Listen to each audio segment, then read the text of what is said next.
संतश्रेष्ठ ज्ञानेश्वर महाराज आषाढी पायी पालखीचं आज पंढरपूरकडे प्रस्थान होत आहे आणि प्रस्थान सोहळ्याच्या पार्श्वभूमीवर समाधी मंदिराला आकर्षक अशी सजावट केली गेली आहे। विठोबाचा प्राणसखा माऊली माऊली हे वाक्य फुलांच्या माध्यमातून मंदिरावर सजवलं गेलंय।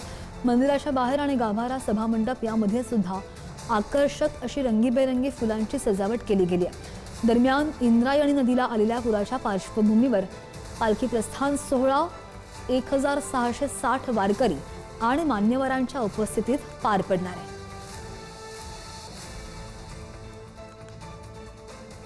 जगद्गुरु संत तुकाराम महाराजांच्या पालखी सोहळ्याचं काल देवनगरीमधून प्रस्थान झाल्यानंतर पहिला मुक्काम हा देवनगरीमधीलच इनामदारवाड्यामध्ये होता। या ठिकाणचं दृश्य आपण पाहू शकतो।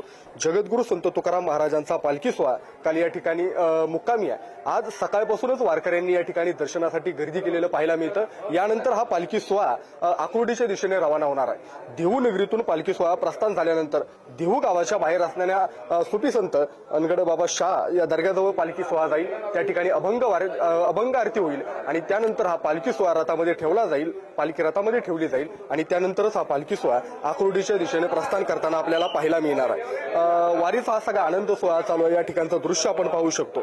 खरं तर आम्हा घरी धन शब्दांचित रत्न शब्दांचित शस्त्र यज्ञ करू असं म्हणत असा विचार संत तुकाराम महाराजांनी या महाराष्ट्राच्या मातीला दिलाय आणि म्हणूनच संत तुकाराम महाराजांच्या पालखी सोहळ्यामध्ये लाखो वारकरी या ठिकाणी सहभागी झालेलं पाहायला मिळत आहेत। पावसाचं वातावरण आहे, इंद्रायणी भरून वाहतीये, मात्र वारकऱ्यांच्या भक्तीचा ओघ सुद्धा इथं कुठेही कमी होताना पाहायला मिळत नाहीये। 6-7 तास रांगेत उभे राहून हे सगळे वारकरी संत तुकाराम महाराजांच्या पादुकांचं दर्शन या ठिकाणी घेताना पाहायला मिळत आहेत। हा इनामदार वाडा आहे। जगद्गुरु संत तुकाराम महाराजांचा पालखी सोहळा ज्या तपोनिधी नारायण महाराजांनी सुरू केला त्यांचा हा वाडा, त्यांचं जन्मस्थान असणारा इनामदार वाडा आणि म्हणून पालखी सोहळ्याचा पहिला मुक्काम या ठिकाणी असतो। वारकरी या ठिकाणी दर्शन घेत आहेत आणि हा मुक्काम काल मुक्कामी पालखी सोहळा या ठिकाणी होता। आज काही वेळातच हा पालखी सोहळा आता पंढरीच्या दिशेने प्रस्थान करणार आहे आणि आकुर्डीला आजचा मुक्काम हा पालखी सोहळ्याचा असणार आहे। कॅमेरा पर्सन सतीश कदमसह निलेश जगताप, पुढारी न्यूज, देव।